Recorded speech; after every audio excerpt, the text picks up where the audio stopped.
Hello मेरे प्रिय साथियों, आप सब कैसे हैं? आशा करता हूँ जहाँ भी होंगे स्वस्थ और मस्त होंगे। मैं हूँ राजेंद्र और आपका अपना चैनल आरपी जीएस रिसर्च में स्वागत करता हूँ। मेरे साथियों, आज 72वीं बीपीएससी पेपर को देखते हुए भारतीय संविधान की क्लास में संविधान सभा के अधिवेशन और बैठक पे चर्चा करेंगे। मेरे साथियों, संविधान सभा की पहली बैठक 9 दिसंबर 1946 को होता है और इस बैठक में मेरे साथियों किसी भी संविधान सभा के सदस्य को अस्थायी अध्यक्ष नहीं बनाया जाता है। इसलिए संविधान सभा के सबसे वरिष्ठतम सदस्य डॉक्टर सच्चिदानंद सिन्हा जी को संविधान सभा की पहली बैठक के अस्थायी अध्यक्ष बनाया जाता है। मेरे साथियों, संविधान सभा की पहली बैठक में मुस्लिम लीग भाग नहीं लेती है। तो पहले आइए इस पॉइंट को लिख लेते हैं, तत्पश्चात संविधान सभा के अधिवेशन और बैठक से संबंधित प्रत्येक बिंदु पे चर्चा करेंगे और उसे लिखने का भी कार्य किया जाएगा।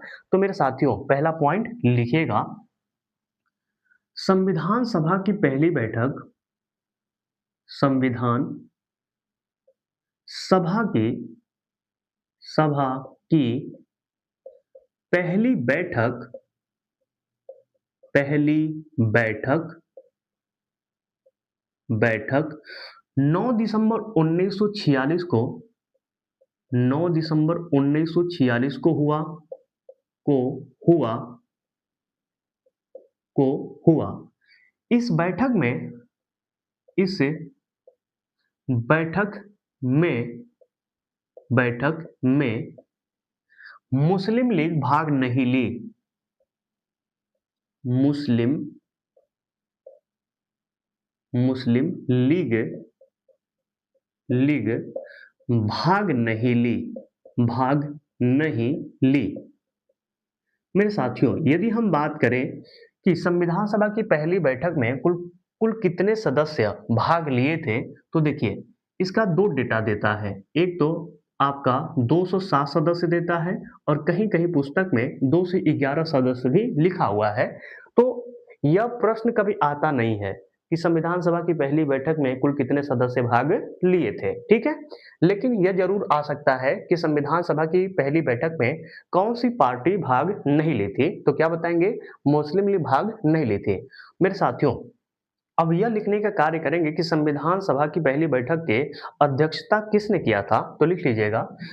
दूसरा पॉइंट इसी में बना के लिखिएगा, संविधान सभा की पहली बैठक की पहली बैठक की अध्यक्षता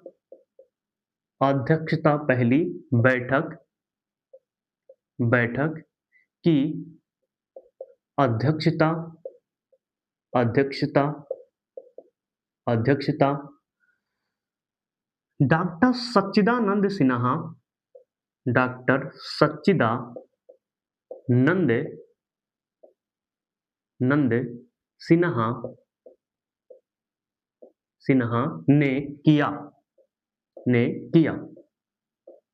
ने किया। ठीक है, नोट करके एक पॉइंट लिख लीजिएगा। डॉक्टर सच्चिदानंद सिन्हा को डॉक्टर सच्चिदानंद सिन्हा को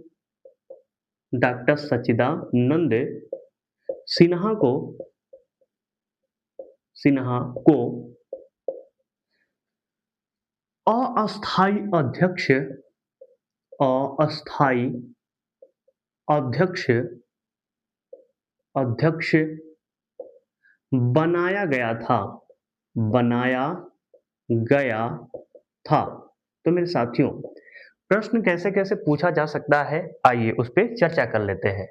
आपसे प्रश्न पूछा जा सकता है कि संविधान सभा की पहली बैठक कब हुआ था, तो संविधान सभा की पहली बैठक 9 दिसंबर 1946 को होता है और कौन सी पार्टी भाग नहीं ली थी, तो मुस्लिम लीग इससे संविधान सभा की पहली बैठक में भाग नहीं ली थी।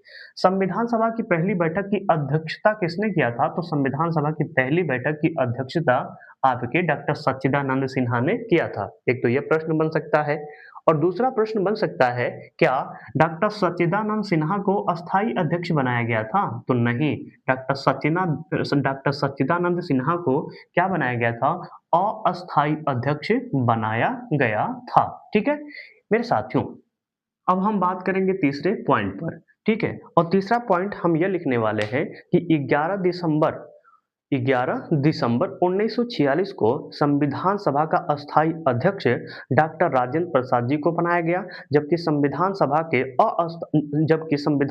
के उपाध्यक्ष, अस्थायी नहीं, उपाध्यक्ष एच.सी. मुखर्जी यानी हरेंद्र कुमार मुखर्जी जी को बनाया गया था। तो आइए इसे भी लिख लेते हैं, लिखिएगा 11 दिसंबर 1946 को 11 दिसंबर 1946 को संविधान सभा का संविधान सभा का अस्थायी अध्यक्ष अस्थायी अध्यक्ष संविधान सभा का अस्थायी अध्यक्ष डॉक्टर राजेंद्र प्रसाद को डॉक्टर राजेंद्र प्रसाद को प्रसाद को प्रसाद को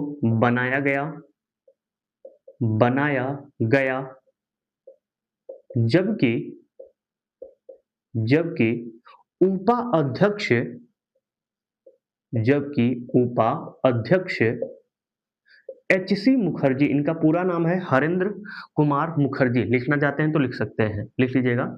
एच.सी. मुखर्जी का पूरा नाम हरेंद्र कुमार मुखर्जी, लिख लीजिएगा। एच.सी. मुखर्जी को बनाया गया। मेरे साथियों, इसी दिन क्या होता है कि संविधान सभा के संवैधानिक सलाहकार बी.एन. राव को सर बेनेगल नरसिंह राव जी को बनाया गया। क्या बनाया गया? संविधान सभा के संवैधानिक सलाहकार। इसके अतिरिक्त मेरे साथियों, बी.एन. राव की अध्यक्षता में एक सचिवालय का गठन किया गया। बहुत इंपॉर्टेंट है, क्योंकि जब हम आगे देखेंगे कि संविधान का निर्माण में सचिवालय का क्या रोल निभाया गया था, तो बहुत ही अहम रोल निभाया गया। और सचिवालय का अध्यक्ष किसे बनाया गया था? बी.एन. राव को बनाया गया था। इस पॉइंट को एकदम आपके माइंड में होना चाहिए। क्या होना चाहिए? आइए देख लेते हैं। चौथा पॉइंट लिखिएगा, संविधान सभा का संवैधानिक सलाहकार, लिखिएगा संविधान सभा का, यह कई बार पूछा गया है कि संविधान सभा का संवैधानिक सलाहकार कौन थे, ठीक है, याद कर लीजिएगा। संविधान सभा का संवैधानिक सलाहकार संवैधानिक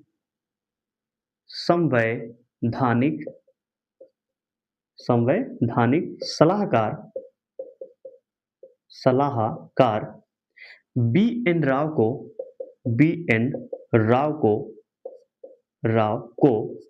बनाया गया। आगे चल के यही क्या करते हैं कि संविधान का प्रारूप तैयार करते हैं। ये भी हम बात करेंगे, लेकिन थोड़ा सा समय के बाद, ठीक है। तो संविधान सभा का संवैधानिक सलाहकार किसे बनाया गया था? बी.एन. राव को बनाया गया था, ठीक है। लिखिएगा, इन्हीं के, यानी बी.एन. राव की बात किया जा रहा है, ठीक है। इन्हीं के अध्यक्षता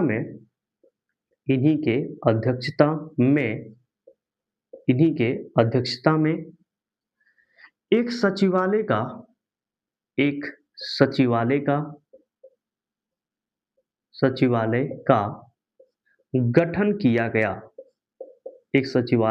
गठन किया गया, ठीक है।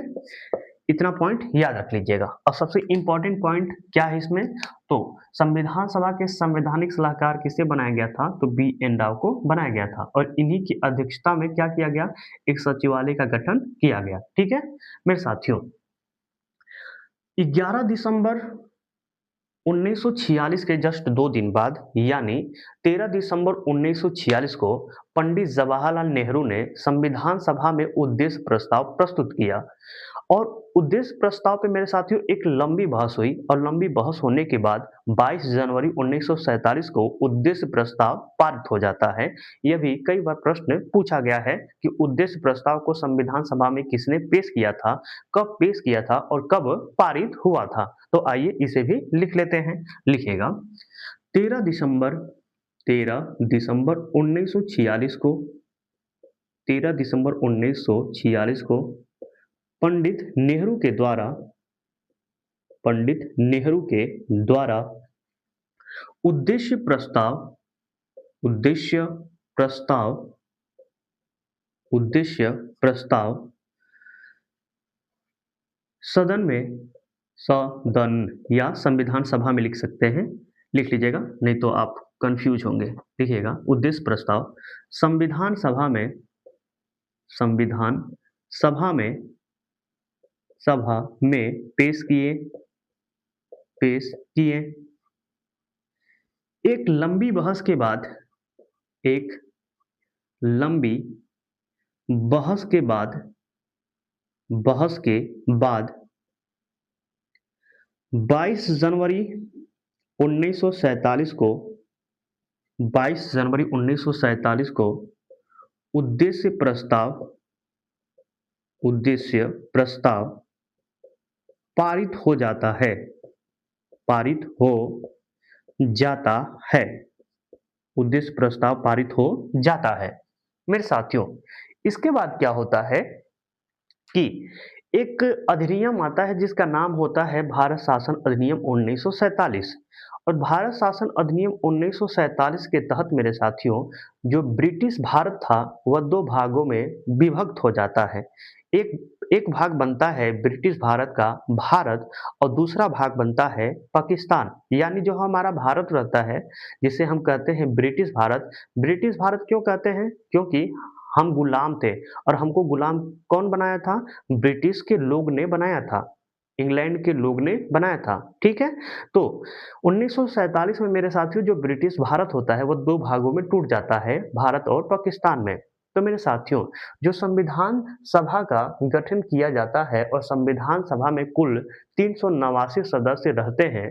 जब भारत का विभाजन होगा तो संविधान सभा पे भी असर पड़ेगा, संविधान सभा पे भी असर पड़ा।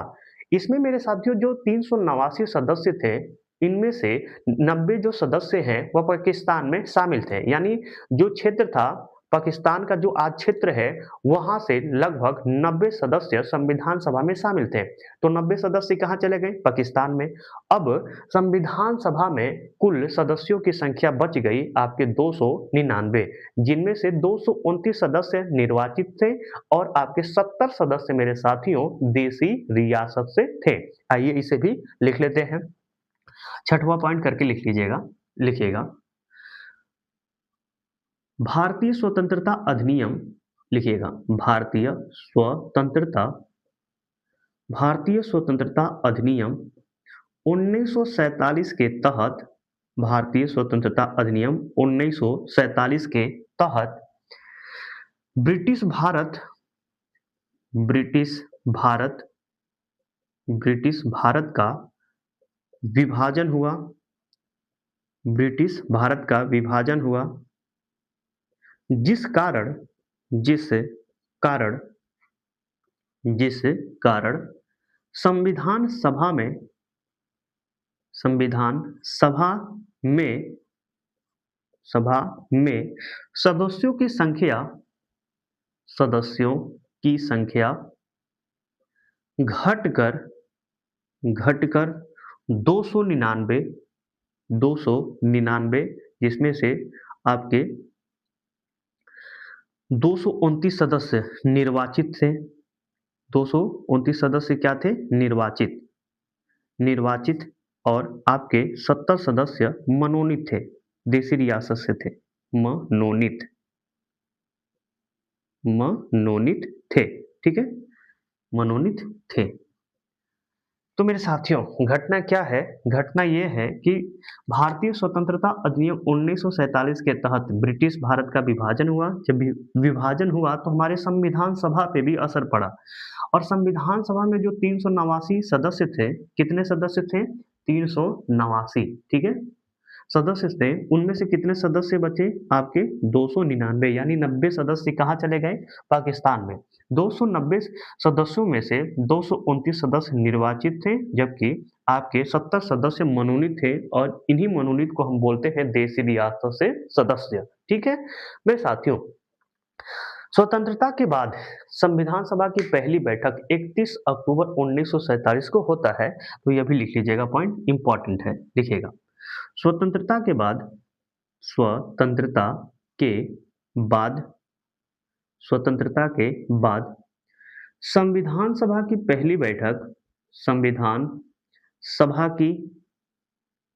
की पहली बैठक पहली बैठक पहली बैठक 31 अक्टूबर 1947 को हुआ था।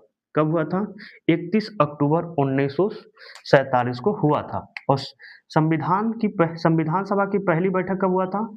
9 दिसंबर 1946। और स्वतंत्रता के बाद, ठीक है, स्वतंत्रता के बाद यदि कोई आपसे पूछता है कि स्वतंत्रता के बाद संविधान सभा की पहली बैठक कब हुआ था, तो क्या बताएंगे? 31 अक्टूबर 1947 को हुआ था। मेरे साथियों, संविधान निर्माण करने के लिए कई सारे समितियों का गठन किया गया था। और यह समिति क्या करते थे? संविधान को सरल बनाने के लिए, यानी संविधान में बहुत सारे जटिल कार्य थे कि हम क्या संविधान में ऐड करें, क्या नहीं ऐड करें, क्या हमारे लोगों के लिए सही होना चाहिए, क्या नहीं होना चाहिए। इसके लिए मेरे साथियों कई सारे समितियों का गठन किया गया और वह समिति अपने अपने क्षेत्र में कार्य कर रही थी। तो आइए अब हम यह देखने का कार्य करेंगे कि कौन कौन सी समिति थी जो संविधान के निर्माण में अहम योगदान निभाए थे। तो आइए कुछ पॉइंट को लिखकर समिति को पढ़ने का कार्य करते हैं। तो लिखिएगा संविधान निर्माण, लिखिएगा संविधान निर्माण प्रक्रिया को, संविधान निर्माण प्रक्रिया को सरल सरल बनाने बनाने के लिए कुछ महत्वपूर्ण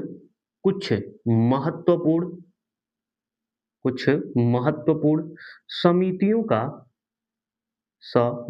का गठन किया गया। कुछ महत्वपूर्ण समितियों का गठन किया गया। ठीक है। अब आइए कुछ समिति पढ़ लेते हैं। ठीक है। तो यहाँ पे लिखिएगा, एक कॉलम लिखिएगा समिति, क्या लिखेंगे? समिति। और यहाँ पे लिखिएगा आप अध्यक्ष, क्या लिखेंगे? अध्यक्ष लिखिए। ठीक है। पहला समिति लिखिएगा संघ शक्ति समिति, संघ शक्ति समिति। और इसके अध्यक्ष कौन थे? तो लिख लीजिएगा पंडित नेहरू। संघ शक्ति समिति के अध्यक्ष कौन थे? पंडित नेहरू। दूसरा संघ संविधान समिति, इसके अध्यक्ष कौन थे मेरे साथियों? तो संघ संविधान समिति के भी अध्यक्ष पंडित नेहरू जी थे। ठीक है। तीसरा लिखिएगा, तीसरा राज्यों के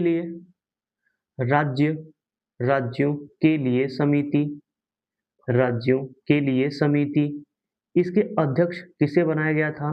तो इसके भी अध्यक्ष मेरे साथियों पंडित नेहरू थे। कौन थे? पंडित नेहरू जी थे। ठीक है। अब आइए ऊपर चलते हैं, शायद आपको न दिख रहा हो।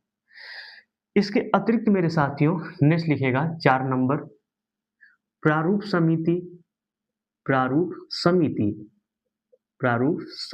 अभी इसको डिटेल से पढ़ेंगे क्योंकि प्रारूप समिति से भर भर के प्रश्न आता है। और प्रारूप समिति के अध्यक्ष कौन थे? तो लिख लीजिएगा डॉक्टर भीमराव अंबेडकर जी थे। तो लिख लीजिएगा doctor Bhimrao Ambedkar. Next 5 number पे लिखिएगा मूल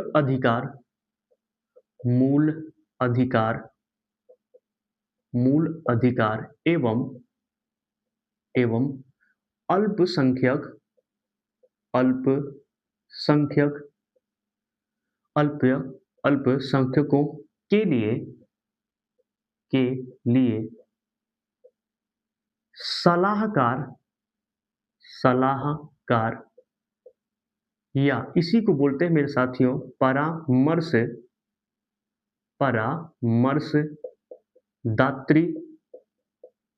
परामर्शदात्री समिति।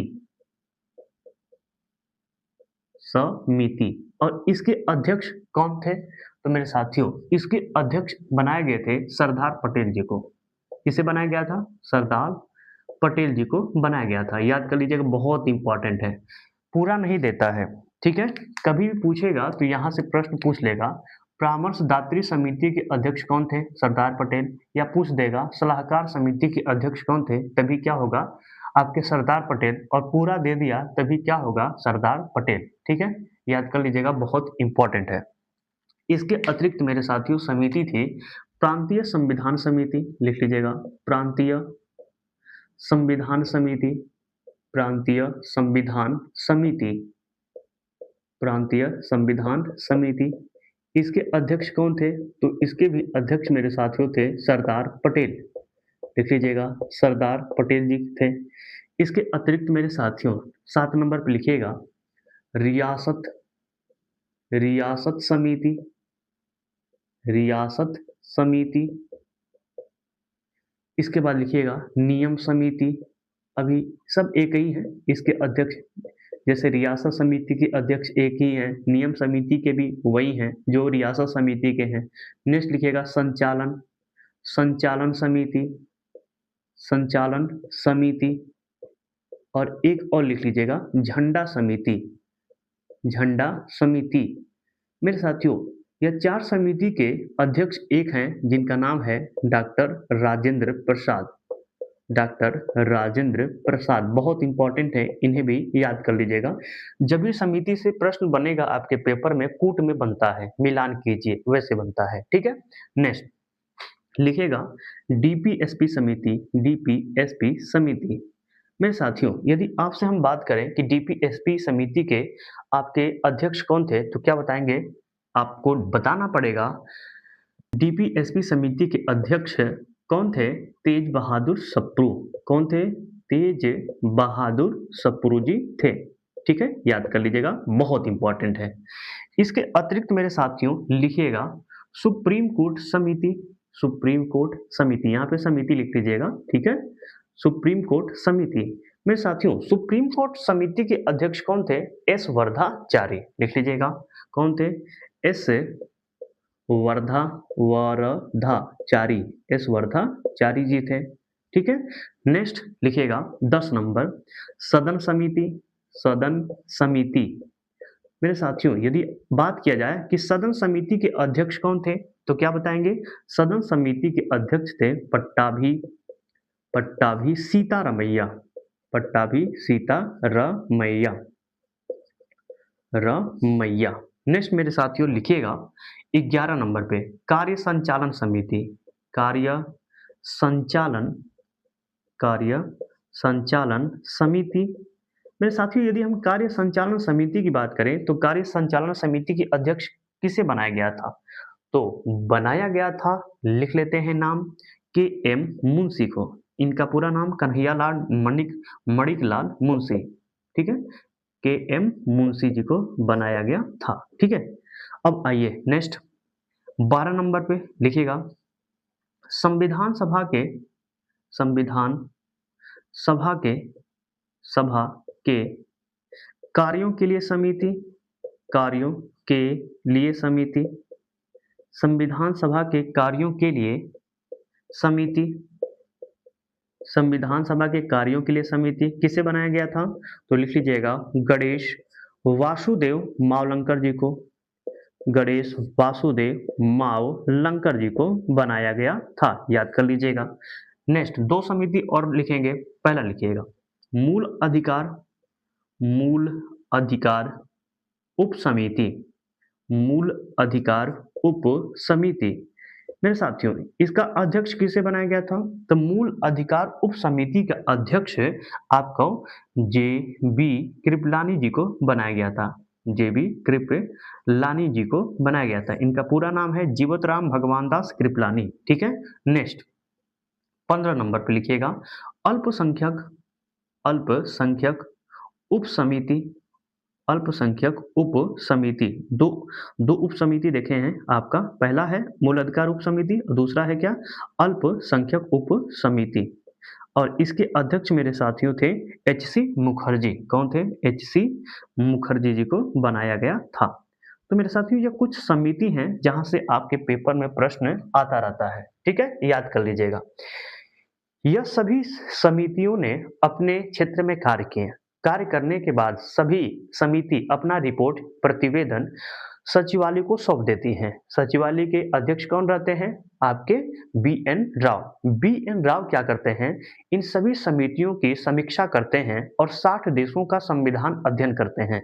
60 देशों का संविधान अध्ययन करने के बाद इन समितियों की रिपोर्ट के आधार पर संविधान सभा का पहला प्रारूप तैयार करते हैं, जबकि मेरे साथियों संविधान सभा का जो सॉरी संविधान का प्रारूप तैयार करते हैं, जबकि मेरे साथियों संविधान का अंतिम प्रारूप डॉक्टर भीमराव अंबेडकर तैयार करते हैं। एक बार दोबारा सुन लीजिएगा, हो सकता है कि सेंटेंस इधर-उधर हो गया है, गर्मी बहुत ज़्यादा है। मेरे साथियों क्या होता है कि यह सभी समिति अपना रिपोर्ट या प्रतिवेदन सचिवालय को सौंपती हैं। सचिवालय के जो अध्यक्ष बनाया गया होता है, वो बनाया गया होता है आपके बी.एन. राव को। बी.एन. राव क्या करते हैं? इन सभी समितियों की समीक्षा करते हैं और 60 देशों का संविधान अध्ययन करते हैं और इन समितियों और 60 देशों के संविधान अध्ययन करने के बाद मेरे साथियों संविधान का पहला प्रारूप तैयार करते हैं। बहुत इंपॉर्टेंट प्रश्न बन जाता है कि संविधान का पहला प्रारूप किसने तैयार किया था? तो बी.एन. राव ने तैयार किया था, जबकि मेरे साथियों संविधान का अंतिम प्रारूप डॉक्टर भीमराव अंबेडकर ने तैयार किया था। आइए इसे लिख लेते हैं, तत्पश्चात अन्य बिंदुओं पर चर्चा करेंगे। लिखिएगा लिखिएगा सभी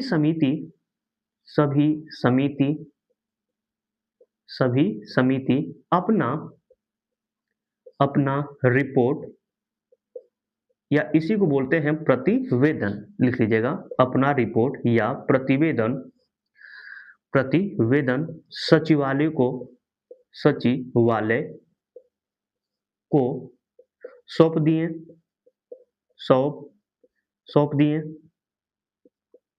सौंप दिए। सचिवालय के अध्यक्ष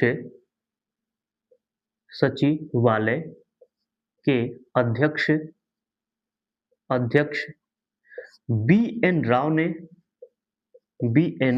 ने इन समितियों के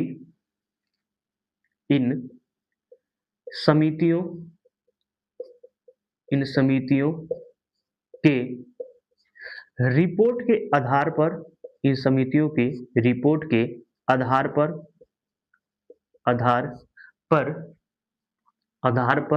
तथा 60 देशों के संविधान अध्ययन करने के बाद अध्ययन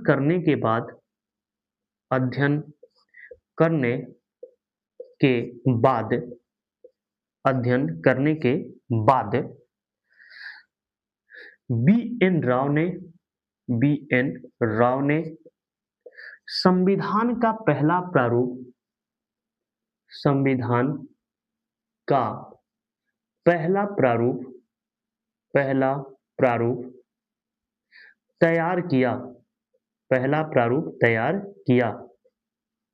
तैयार किया।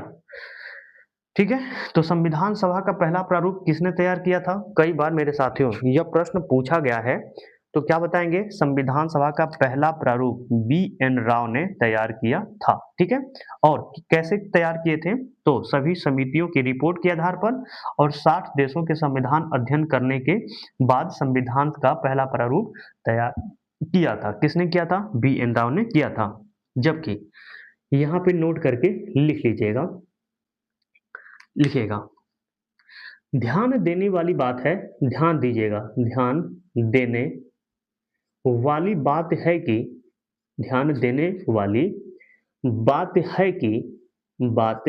कि संविधान लिखिएगा, संविधान का पहला प्रारूप बी.एन. राव ने तैयार की, जबकि संविधान का अंतिम प्रारूप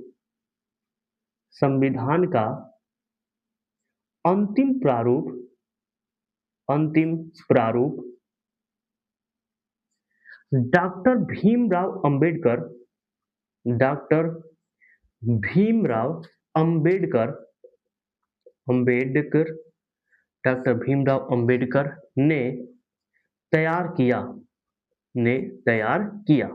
ठीक है, ध्यान दीजिएगा कि ध्यान देने वाली बात यह है कि संविधान का जो पहला प्रारूप है यह किसने तैयार किया था? बी.एन. राव ने तैयार किया था, जबकि संविधान सभा का अंतिम प्रारूप डॉक्टर भीमराव अंबेडकर ने तैयार किया था। मेरे साथियों, जब संविधान का पहला प्रारूप, संविधान का अंतिम प्रारूप बन के तैयार हो जाता है, तो संविधान को सूक्ष्म जांच करने के लिए कि कोई इसमें गलती तो नहीं है, हम जो संविधान बनाए हैं क्या भारत के लोगों के लिए हित में है कि अनहित में है, कौन सा कानून भारत के लिए सही है, कौन सा कानून भारत के लिए गलत है, क्या इसमें संशोधन होना चाहिए कि नहीं होना चाहिए तो क्या होना चाहिए, नहीं होना चाहिए तो क्या नहीं होना चाहिए। इन तमाम प्रश्नों पे मेरे साथियों चर्चा करने के लिए एक समिति का गठन किया गया, जांच करने के लिए एक समिति का गठन किया गया, जिसका नाम था प्रारूप समिति। तो अब चलने वाले हैं हम लोग प्रारूप समिति को पढ़ने। तो मेरे साथियों, जगह के अभाव के कारण इसको मिटाना पड़ेगा, तभी हम लोग पढ़ पाएंगे। यदि आप स्क्रीनशॉट लेना चाहते हैं तो ले सकते हैं, अन्यथा इसके बाद मिटा दूंगा। ठीक है, तो मेरे साथियों आशा करता हूं कि आप स्क्रीनशॉट ले लिए होंगे। तो मेरे साथियों इसको मिटा दूं? मिटा देते हैं। तो मेरे साथियों अब प्रारूप समिति को विस्तृत पढ़ने का कार्य करेंगे, क्योंकि यहाँ से मेरे साथियों भर भर के प्रश्न पूछता है। तो आइए पहले कुछ पॉइंट को लिखते हैं। लिखिएगा, संविधान का गहन एवं सूक्ष्म अध्ययन करने के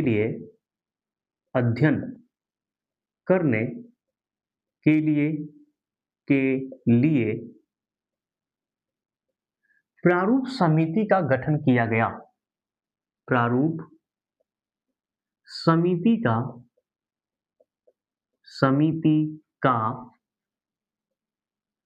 गठन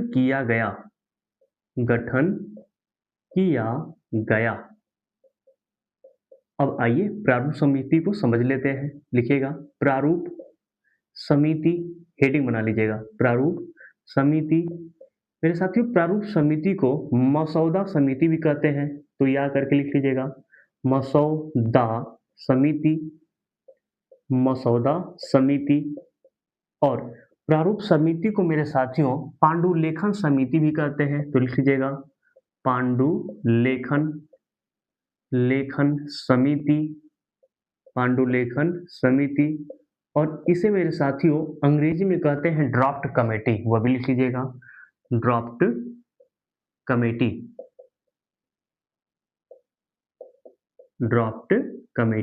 ठीक है, तो प्रारूप समिति को कई नाम से जानते हैं। क्या क्या नाम है इसका? प्रारूप समिति को मसौदा समिति कहते हैं, पांडुलेखन समिति कहते हैं, ड्राफ्ट कमेटी भी कहा जाता है।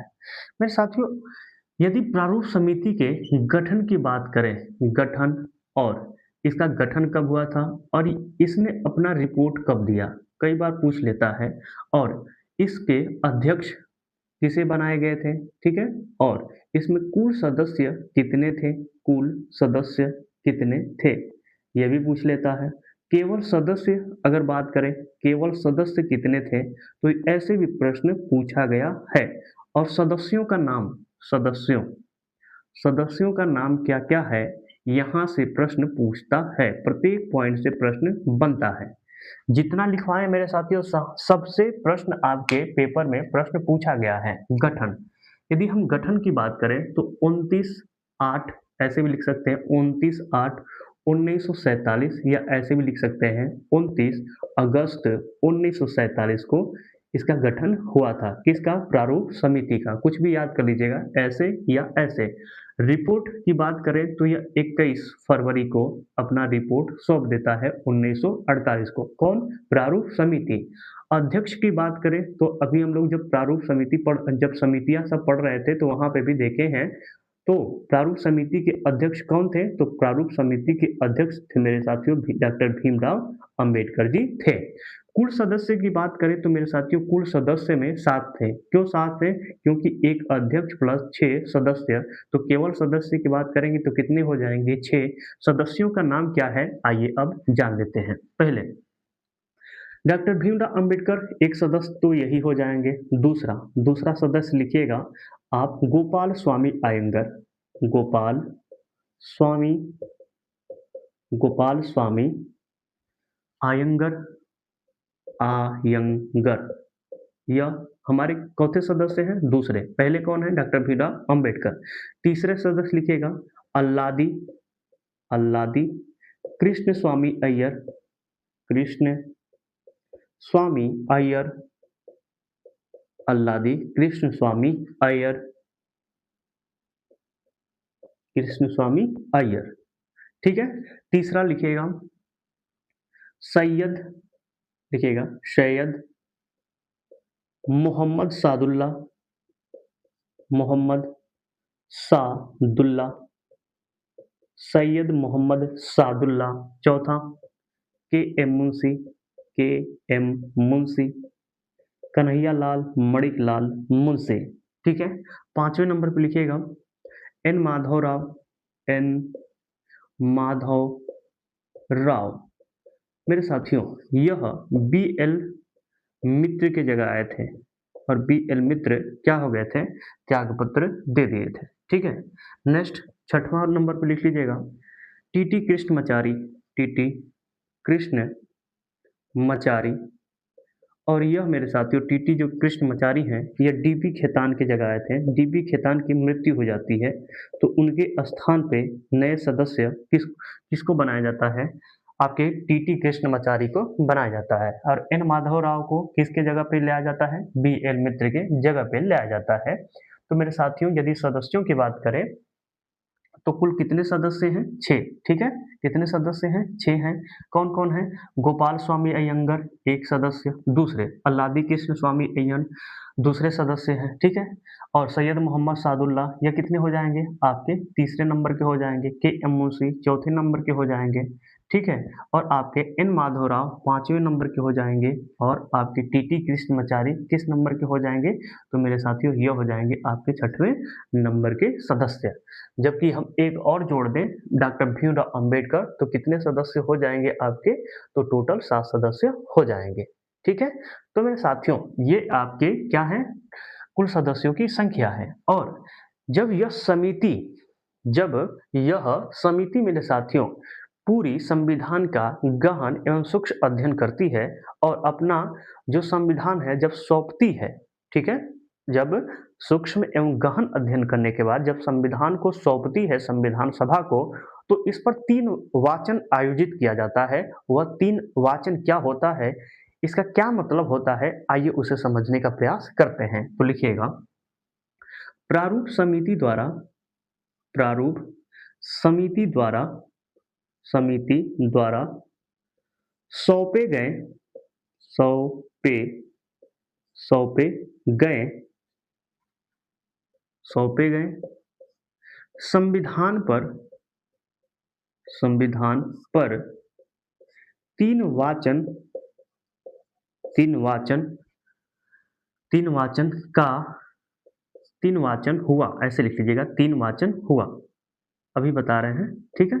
तो पहले हेडिंग डाल दीजिएगा। ऐसे हेडिंग डाल दीजिएगा संविधान के वाचन लिखिएगा। ये हेडिंग है संविधान के वाचन। वाचन को हम क्या बोलते हैं? वाचन मतलब बोलने वाला। बोलने वाला कौन?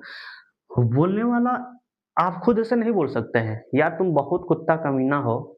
बोलोगे तो किसी दूसरे से बोलोगे आप लोग। या मुझे कोई कहे कि सर जी आप बहुत कुत्ता कमीना है तो मैं कहूँगा कि तुम लोग कुत्ता कमीना हो। तुम कहोगे तुम बहुत बड़ी यारका वाला कुत्ता कमीना हो। मैं कहूँगा तुम ब्रह्मांड वाला कुत्ता कमीना हो। तुम कहोगे सर जी आप मिल्की वे वाले तो मैं कहूँगा कि तुम दुनिया का सबसे बड़ा कमीने हो। ऐसे तो 2 लोग होना चाहिए विचार विमर्श करने के लिए वाचन करने के लिए। तो यहाँ पे क्या है? संविधान के वाचन या इसको हम बोलते हैं वाद विवाद। तो मेरे साथियों जब भी हम लोग में वाद विवाद हो रहा था आप कमीना हो तो हम कमीना हैं तुम दर कमीना हो ऐसे वाला। तो इसमें वाद विवाद में कम से कम 2 लोग चाहिए। इसके अतिरिक्त विचार विमर्श करना। तो विचार विमर्श करने में कितने लोग होने चाहिए? बहुत लोग होना चाहिए विचार विमर्श करने के लिए। क्यों होना चाहिए? क्योंकि किसी की गलती, किसी के कुछ शादी वगैरह पड़ता है, कुछ होने वाला फंक्शन घर में रहता है, तो देखते हैं कि घर में विचार विमर्श होता है। तो जब हमारा संविधान प्रारूप समिति दी, तो क्या इस पे वाचन बनता है कि नहीं बनता है? कि हमारा संविधान कैसा है? क्या इसमें गलती है? क्या नहीं है? ठीक है? तो इसके लिए 3 वाचन का आयोजन किया गया। पहला वाचन लिखिएगा, पहला पहला वाचन। और पहला वाचन का मेरे साथियों जो टाइम पीरियड है वह है 5 नवंबर 1948 से आपका 9 नवंबर 1948। 5 नवंबर 1948 से 9 नवंबर 1948। सबसे छोटा वाचन इसी को माना जाता है। सबसे छोटा वाचन, छोटा वाचन, ठीक है? यह है। इसमें क्या होता है कि संविधान को पढ़कर सुनाया जाता है। तो लिख लीजिएगा, संविधान को पढ़कर सुनाया जाता है। पढ़कर सुनाया जाता है, ठीक है? एक तो यह बात। दूसरा, दूसरा वाचन लिख लीजिएगा, दूसरा वाचन। मेरे साथियों दूसरा वाचन होता है वह आपके 15 नवंबर, कब? 15 नवंबर 1948 से 15 नवंबर 1948 से 17 अक्टूबर 1949 तक चलता है, ठीक है? यह लिखिएगा, यह सबसे बड़ा वाचन था। यह सबसे बड़ा वाचन था, वाचन था, ठीक है? कब से कब तक था? तो 15 नवंबर 1948 से 17 अक्टूबर 1949 तक। इसमें क्या होता है तो लिखिएगा, इसमें इसमें संशोधन होते हैं। जितने भी संशोधन होना था सब आपका दूसरा वाचन में होता है। इसमें संशोधन होते हैं, होते हैं। तो मेरे साथियों पहले वाचन में क्या किया गया कि संविधान को पढ़कर सुनाया गया। तो संविधान को जब पढ़कर सुनाया गया होगा तो बहुत सारी गलतियां निकला होगा कि, तो गलतियों को सुधारने के लिए दूसरा वाचन का आयोजन किया गया। लगभग मेरे साथियों कहा जाता है कि आपका 7,500 आपके संशोधन बिल लाए गए थे, जबकि कहा जाता है कि 2,500 बिल पास हुए थे। ठीक है, आंकड़ा नहीं लिखवा रहा हूँ क्योंकि विस्तृत थोड़ा सा यहाँ पे जो संशोधन है इतना लाया गया था, इतना पास हुआ था, वो नहीं पूछेगा। लेकिन मान के चलिए कि 7,000 आपके संशोधन बिल लाए गए थे, लेकिन पास कितने हुए? 2,500 तक पास हुए थे। ठीक है, तो इतने लाए गए थे। तीसरा वाचन लिख लीजिएगा, तीसरा तीसरा वाचन। मेरे साथियों जो तीसरा वाचन है यह आपके 14 नवंबर 1949 से आपके स्टार्ट हुआ और चला आपका 26 नवंबर 1949। 26 नवंबर 1949 यदि आप डेट देख रहे होंगे तो यहाँ पे एक डेट में बहुत बड़ा लॉजिक है, क्योंकि इसी दिन हमारा संविधान बनकर तैयार हो गया था। ठीक है, तो कई बार पूछता है कि हमारा संविधान कब बनकर तैयार हो गया था, तो 26 नवंबर 1949 को। मेरे साथियों कभी भी यह नहीं पूछता है कि तैयार हो गया था, पूछता है पेपर में कि संविधान को हम कब स्वीकार किए और कब लागू किए, हम कब अंगीकार किए, कब आपके आत्मार्पित किए, कब अंगीकृत किए, तो ऐसे शब्द पूछता है। तो मेरे साथियों भारतीय संविधान को स्वीकार 26 नवंबर 1949 को किया गया था, जबकि लागू 26 जनवरी 1950 को किया गया था। आइए इसे लिख लेते हैं, लिखिएगा संविधान ऐसे बना लीजिएगा ब्रैकेट में संविधान। अभी अब चल रहे हैं संविधान जो हमारा बन के तैयार हो गया था उसको पढ़ने, संविधान। तो मेरे साथियों हम लोग दो कॉलम बना लेते हैं, ठीक है? पहला कॉलम रहेगा हमारा स्वीकार, और स्वीकार को हम बोलते हैं एडॉप्टेड। क्या बोलते हैं? एडॉप्टेड बोलते हैं।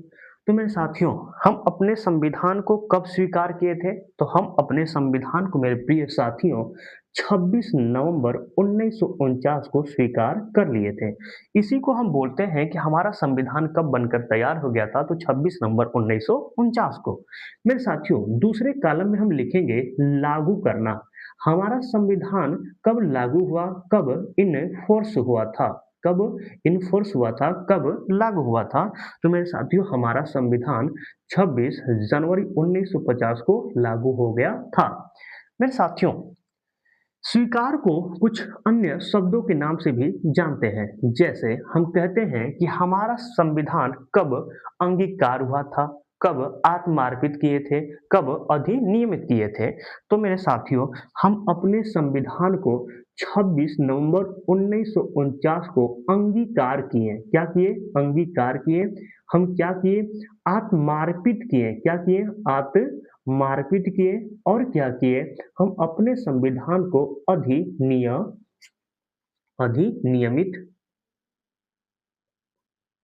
अधिनियमित किए। यह शब्द आपको जब प्रस्तावना पढ़ेंगे मेरे प्रिय साथियों, तब भी मिलता है।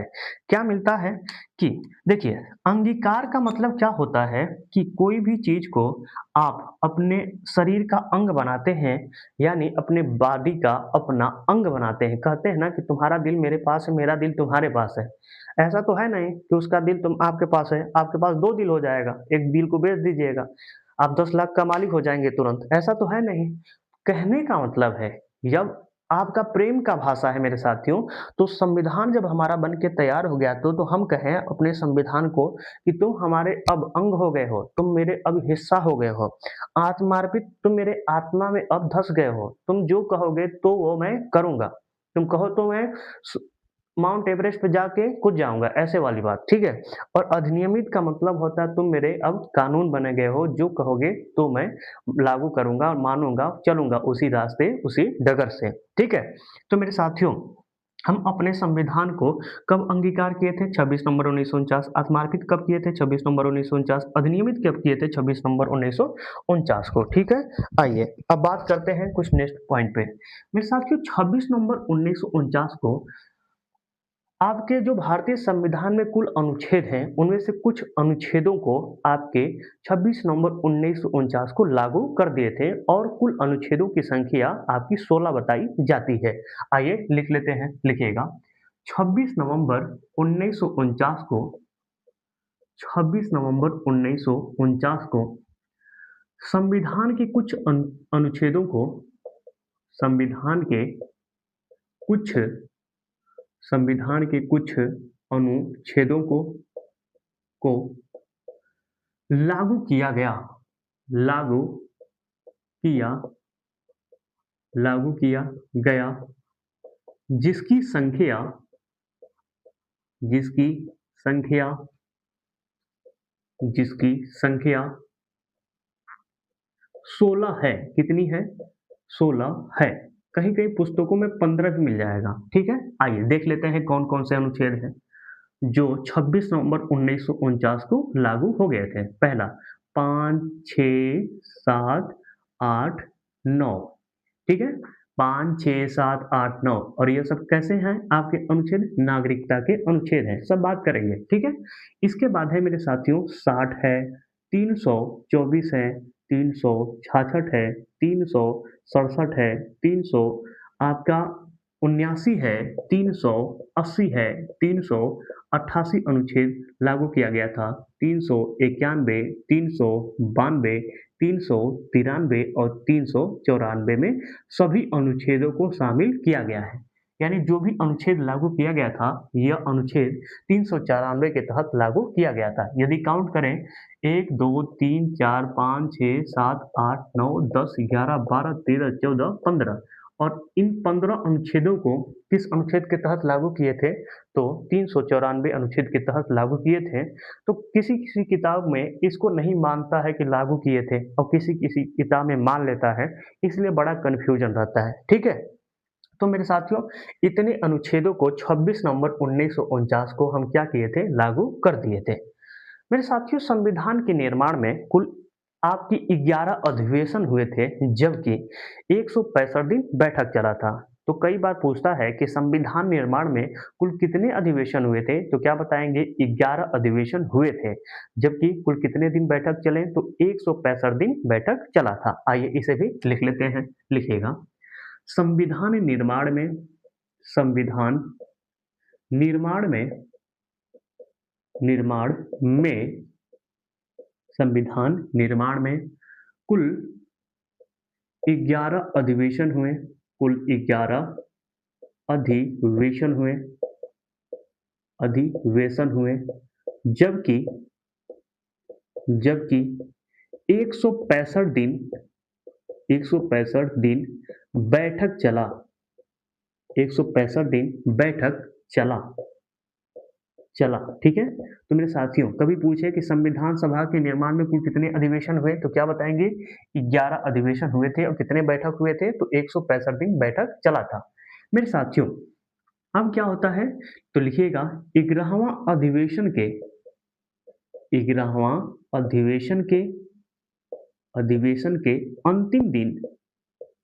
अंतिम दिन यानी कब?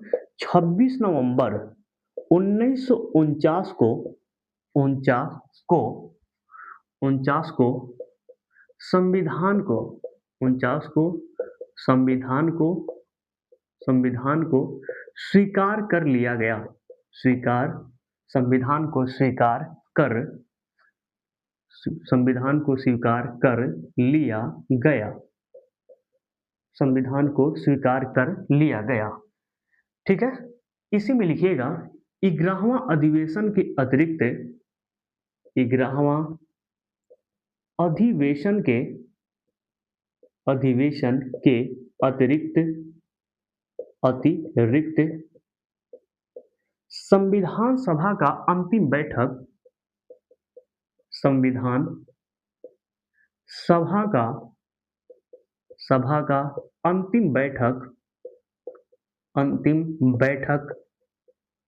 अंतिम बैठक 24 जनवरी 1950 को हुआ। 24 जनवरी 1950 को हुआ, जिसे कुछ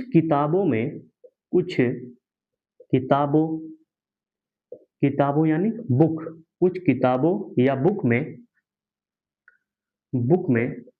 12वां अधिवेशन या अंतिम अधिवेशन बताया गया है। तो मेरे साथियों, यह बहुत एक कह सकते हैं बड़ा क्रिटिकल सवाल बन जाता है कि संविधान सभा में कुल कितने अधिवेशन हुए थे? 11 हुए थे कि 12 हुए थे? कई बार यह भी दिया गया है, एक बार आप देखेंगे 2017-18 के पीसीएस में यह वाला प्रश्न पूछा हुआ था कि संविधान सभा का अंतिम अधिवेशन कब हुआ था और इसको सही किया था, ठीक है। तो यह भी कभी-कभी सही हो जाता है। और यह अन्य किताबों में, हर एक किताब में जब आप लक्ष्मीकांत पढ़ेंगे तो वहाँ पे लिखा रहेगा कि संविधान के निर्माण में कुल 11 अधिवेशन हुए थे। वहाँ पे एकदम क्लियर कट लिखा है, लेकिन कहाँ से आयोग या इसको सही कर देता है, कैसे सही कर देता है, भगवान जाने। यदि कभी ऐसा प्रश्न आए तो आप क्या है, कोर्ट जा सकते हैं, ठीक है। तो कुछ किताबों, मेरे साथियों, जो 24 जनवरी 1950 को जो आपका बैठक हुआ था, उसको क्या माना गया है? कुछ अधिवेशन माने गए हैं, 12वां अधिवेशन या अंतिम अधिवेशन माना गया है। इस बैठक में क्या-क्या होता है, आइए उस पर चर्चा कर लेते हैं। मेरे साथियों, 24 जनवरी 1950 को संविधान सभा का अंतिम बैठक होता है और इस बैठक में कुल 299 सदस्यों में से 284 सदस्य उपस्थित होते हैं। इन्हीं 284 सदस्य, मेरे साथियों, संविधान पे हस्ताक्षर करते हैं और संविधान पे हस्ताक्षर करने वाले पहले व्यक्ति का नाम है पंडित जवाहरलाल नेहरू, जबकि अंतिम व्यक्ति का नाम है डॉक्टर राजेंद्र प्रसाद। मेरे साथियों, संविधान सभा की अंतिम बैठक में कुल महिला सदस्यों की संख्या जो भाग ली थी, वह उनकी संख्या थी 15। कितनी थी? 15 थी। बहुत इंपॉर्टेंट पॉइंट है, बहुत बार पूछा गया है कि संविधान सभा में महिला सदस्यों की संख्या कितनी थी, तो क्या बताएंगे? 15, ठीक है। आइए लिख लेते हैं, लिखिएगा 24 जनवरी 1950 को 24 जनवरी 1950 को संविधान सभा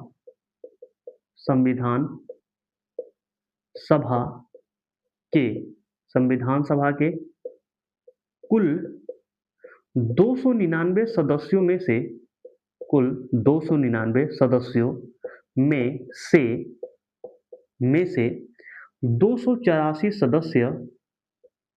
284 सदस्य उपस्थित थे। 284 सदस्य क्या थे? उपस्थित थे, जिन्होंने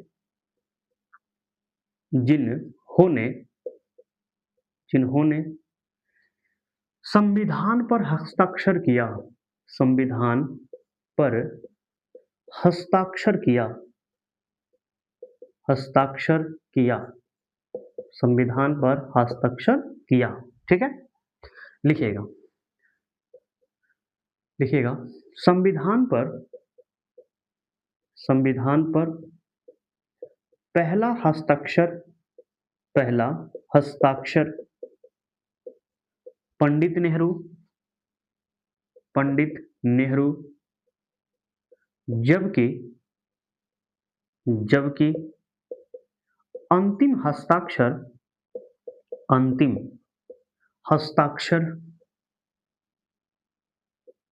हस्ताक्षर डॉक्टर राजेंद्र प्रसाद ने किया, डॉक्टर राजेंद्र प्रसाद ने किया। ठीक है, यह एक पॉइंट है। इंक थोड़ा सा कम हो गया है।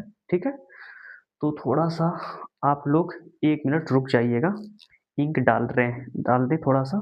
ठीक है, तो मेरे साथियों, यदि आपसे कभी प्रश्न पूछे कि संविधान सभा की जो हमारा संविधान है उस पर सर्वप्रथम किसने हस्ताक्षर किया था, तो क्या बताएंगे आप? बताना पड़ेगा आपको पंडित जवाहरलाल नेहरू। जबकि अंतिम आपका हस्ताक्षर किसने किया था, तो क्या बताएंगे आप? डॉक्टर राजेंद्र प्रसाद को आपको बताना पड़ेगा, यह ध्यान में रखिएगा। ठीक है, अब आते हैं और क्या होता है 24 जनवरी 1950 को। तो मेरे साथियों, 24 जनवरी 1950 को ही भारत का राष्ट्रपति डॉक्टर राजेंद्र प्रसाद को बनाया गया और राष्ट्रगीत और राष्ट्रगान को राष्ट्रीयता प्रदान किया गया। लिख लीजिएगा 24 जनवरी 1950 को 24 जनवरी 1950 को भारत का राष्ट्रपति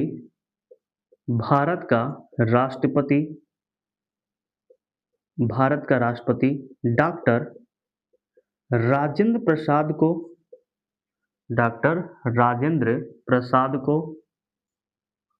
प्रसाद को बनाया गया, जबकि भारत के राष्ट्रगीत व राष्ट्रगान को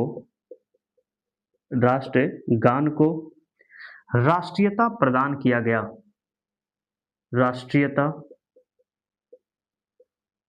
किया गया, प्रदान किया गया। तो ध्यान रखिएगा मेरे साथियों, बहुत इंपॉर्टेंट आपका यह प्रश्न बनता है। मेरे साथियों, जो हमारा मूल संविधान है उसमें मूल संविधान में आपके 8 अनुसूचित हैं, 22 भाग हैं और 395 अनुच्छेद हैं। जबकि वर्तमान में मेरे साथियों यदि हम बात करें तो 12 अनुसूची हो जाते हैं, 22 भाग हैं और 395 ही अनुच्छेद हैं। जबकि गणना की दृष्टि से आपके जो भागों की संख्या है और जो अनुच्छेदों की संख्या है वह कुछ बढ़ जाती है। आइए उसे लिखने का प्रयास कर रहे हैं। ठीक है, आइए दिखते हैं। मूल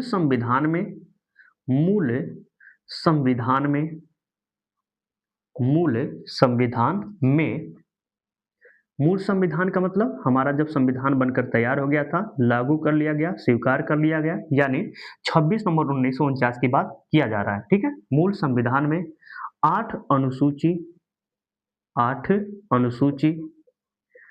22 भाग और 395 अनुच्छेद हैं, 395 अनुच्छेद हैं। जबकि वर्तमान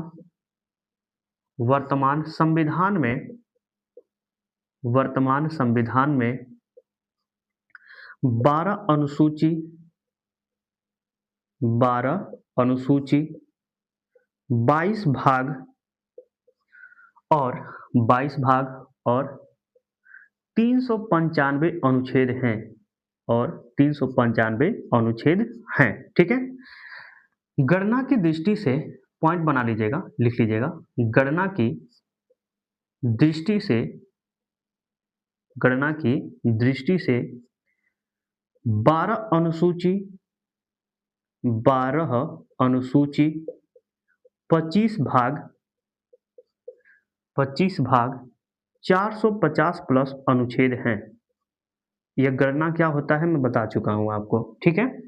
चलिए नेक्स्ट, मेरे साथियों हमारा जो संविधान है वह बनने में कुल 2 वर्ष 11 माह 18 दिन का समय लगा था, जबकि यदि हम पैसे की बात करें तो लगभग 64 लाख रुपया खर्च हुआ था। आइए इसे भी लिख लेते हैं, लिखिएगा मूल संविधान, या मूल संविधान को हटा दीजिए, ओनली संविधान लिखिएगा।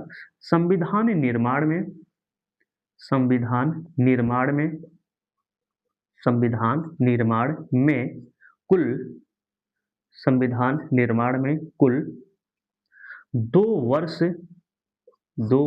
11 माह 18 दिन 11 माह 18 दिन का समय लगा 18 दिन का समय लगा 18 दिन का समय लगा, जबकि जबकि लगभग लगभग 64 लाख रुपया जबकि लगभग 64 लाख रुपया खर्च हुआ खर्च हुआ खर्च हुआ।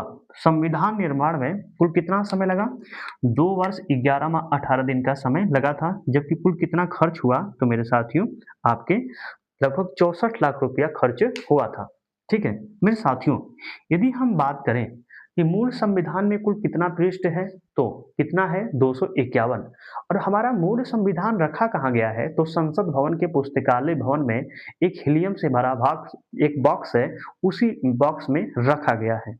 क्यों रखा गया है हीलियम से भरा बॉक्स में? तो मेरे साथियों जैसे आप किसी भी पेन से लिखें, जब गर्मी होता है तो अब जो पेज है वो सट जाता है, और जैसे ही सटता है तो जो इस पे लिखा होता है इस वाले पृष्ठ पे आता है, और इस पृष्ठ वाला इस पेज पे आ जाता है। ऐसा ना हो इसीलिए उसे एक हीलियम से भरा बॉक्स में बंद करके एक गैस में हीलियम वाला गैस में रख दिया गया है, ठीक है। आइए लिख लेते हैं उसको भी, लिखिएगा मूल संविधान मूल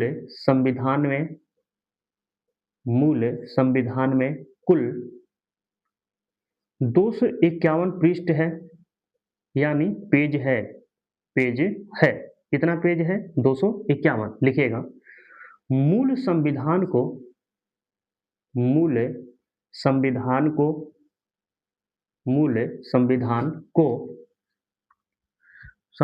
को संसद भवन के पुस्तकालय भवन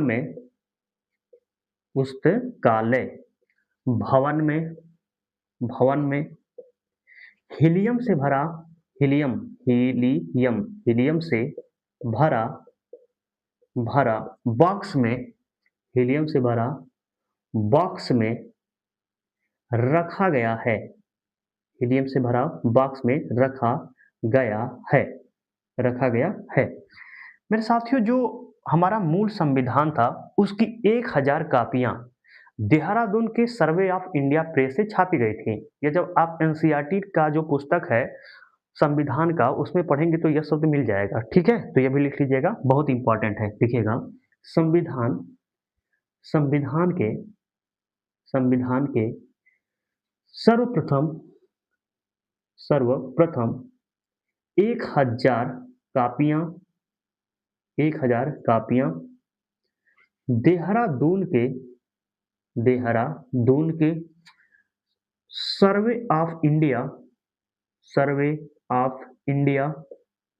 सर्वे ऑफ इंडिया प्रेस से छापी गई थी। याद कर लीजिएगा, यह भी इंपॉर्टेंट है कि संविधान की पहली 1000 कापियां कहाँ से छापी गई थी? तो देहरादून के सर्वे ऑफ इंडिया से छापी गई थी। मेरे साथियों यदि आप इधर का लिख लिए होंगे तो मैं मिटा दूं, यदि आप स्क्रीनशॉट लेना चाहते हैं तो ले सकते हैं, ठीक है। तो आशा करता हूं कि आप ले लिए होंगे। इधर का मिटा दे रहा हूं, थोड़ा सा ज़्यादा नहीं है इसीलिए, नहीं तो पूरा मिटा देता, थोड़ा सा है इसलिए इतना में काम हमारा हो जाएगा। मेरे साथियों, यदि हम नेक्स्ट पॉइंट की बात करें तो हमारे जो संविधान है उसका मुख्य पेज पे कौन सा चित्र अंकित है? तो क्या बताएंगे? अशोक स्तंभ। और इस चित्र को बनाने वाले हैं, यानी संविधान के मुख्य पृष्ठ पर चित्र अंकित करने वाले व्यक्ति का नाम है नंदलाल बोस। आइए लिख लेते हैं, लिखिएगा। संविधान के मुख्य पृष्ठ पर, संविधान के मुख्य मुख्य पृष्ठ पर अशोक स्तंभ है। क्या है? अशोक स्तंभ है, स्तंभ है। मुख्य पृष्ठ पर क्या है? अशोक स्तंभ है। नेक्स्ट पॉइंट, संविधान के मुख्य पृष्ठ का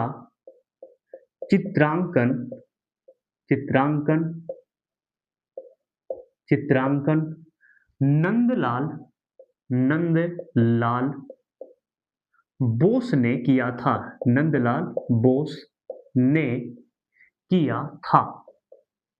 तो मेरे साथियों, कई बार पूछा गया यह भी प्रश्न है कि जो हमारा संविधान है उसके मुख्य पृष्ठ का चित्रांकन किसने किया था? तो क्या बताएंगे? नंदलाल बोस ने किया था। मेरे साथियों, जो हमारा संविधान है उसे किस भाषा में लिखा गया है? तो अंग्रेजी। और इसको हाथों से कौन लिखा था? तो प्रेम बिहारी नारायण रायजादा ने लिखा था। और मेरे साथियों, यदि हम बात करें कि हमारे मूल संविधान का हिंदी संस्करण किसने किया था, तो वसंत कृष्ण वैद्य ने किया था। यदि हम बात करें मेरे साथियों कि किस संविधान संशोधन के तहत हमारा जो संविधान अंग्रेजी में लिखा गया था वह किस संविधान संशोधन के तहत हिंदी में अनुवाद किया गया और किस अनुच्छेद में रखा गया है? तो अंठावनवा, यानी 98वें में नहीं बोल रहे हैं, 58वां, 5 दहाई 8 इकाई की बात कर रहे हैं। और 1987 के तहत मेरे साथियों जो संविधान है उसका हिंदी में अनुवाद करके अनुच्छेद 394 आपका क्लॉज क में रखा गया है। तो आइए कुछ इंपॉर्टेंट फैक्ट है उसको लिख लेते हैं, समाप्त हो जाएगा। 3-4 पॉइंट है और लिखते हैं, लिखिएगा। मूल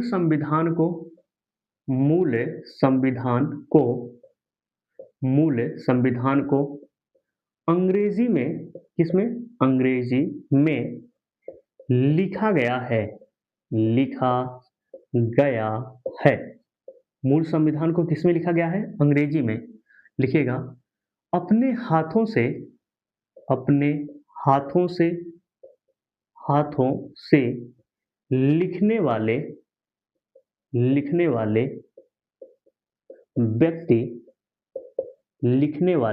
व्यक्ति प्रेम बिहारी नारायण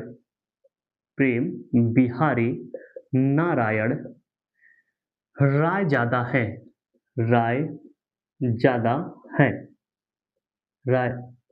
प्रेम बिहारी नारायण रायजादा है। देखिएगा।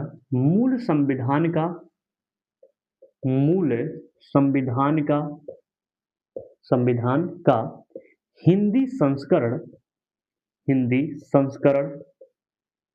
हिंदी संस्करण वसंत कृष्ण वैद्य, किसने? वसंत कृष्ण वैद्य ने किया था। वैद्य ने लिखा था या वैद्य ने लिखा था। नेक्स्ट पॉइंट, 58वां संविधान संशोधन 1987 के तहत, 58वां संविधान संशोधन 1987 के तहत संविधान का हिंदी में अनुवाद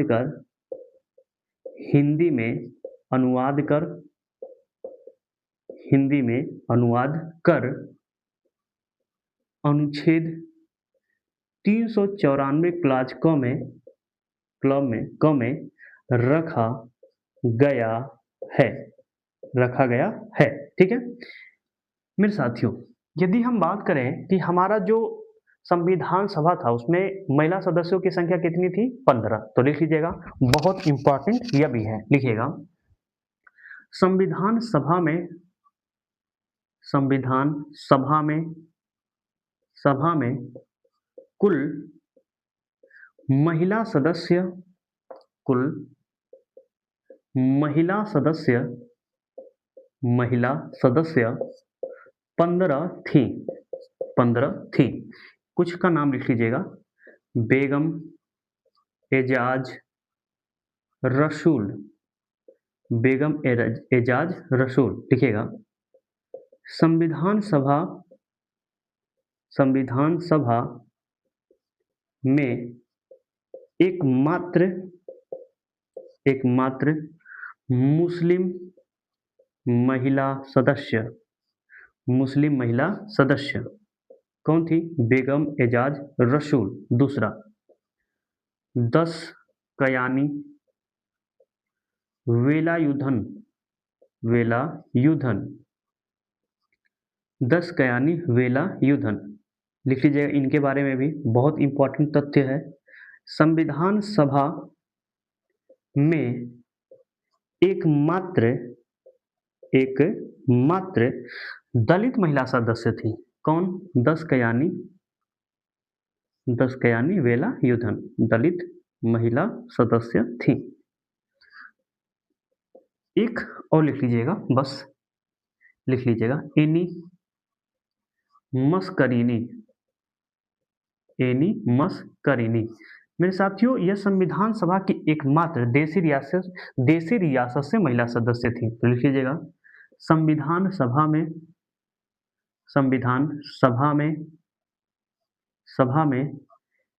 एकमात्र देशी रियासत से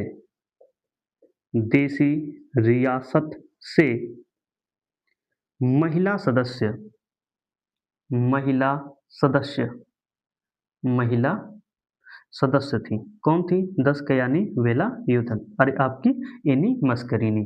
तो मेरे साथियों, इन तीनों पॉइंटों से आपके पेपर में प्रश्न बना हुआ है, इसलिए लिखवा दिया हूँ। मेरे साथियों, एक छोटा सा और पॉइंट है, इसके बाद समापन हो जाएगा आज की हमारा जो विषय है। नोट करके लिख लीजिएगा कि संविधान के निर्माण में सबसे अहम योगदान आपके डॉक्टर भीमराव अंबेडकर ने निभाया था, इसलिए डॉक्टर भीमराव अंबेडकर को संविधान का पिता कहा जाता है। लिख लीजिएगा। ये ध्यान देने वाली बात है कि संविधान निर्माण में सबसे अहम भूमिका डॉक्टर भीमराव अंबेडकर ने निभाया था, इसलिए डॉक्टर भीमराव अंबेडकर को संविधान का पिता कहा जाता है। तो मेरे साथियों, जो आज का हमारा विषय था संविधान सभा का अधिवेशन और बैठक, उन सभी अधिवेशन और सभी बैठक पे एकदम विस्तृत चर्चा कर लिए हैं। अधिवेशन कभी नहीं पूछता है, लेकिन यह कभी पूछा गया है कि संविधान निर्माण में कुल इतने अधिवेशन हुए थे, तो 11 अधिवेशन हुए थे। हम लोग वही पढ़े हैं जो हमारे पेपर की दृष्टि से अति महत्वपूर्ण होने वाला है। ठीक है, तो मेरे साथियों, आज के लिए इतना ही रहने देते हैं। आज का वीडियो आपको कैसा लगा? यदि अच्छा लगा होगा तो इस वीडियो को ज़्यादा से ज़्यादा शेयर करिएगा, और जो मेरे मित्र अभी इस चैनल पे नए हैं वो इस चैनल को सब्सक्राइब भी कर देंगे। शेयर जरूर कर दीजिएगा मेरे साथियों, विद्या कसम, ठीक है? नहीं तो विद्या नहीं आएगी, फिर चाक रखना पड़ जाएगा, मोर वाला पंख। ठीक है, तो मेरे साथियों, आज के लिए आप लोग से यहीं तक, मिलते हैं नेक्स्ट वीडियो में नेक्स्ट टॉपिक के साथ। आज के लिए धन्यवाद।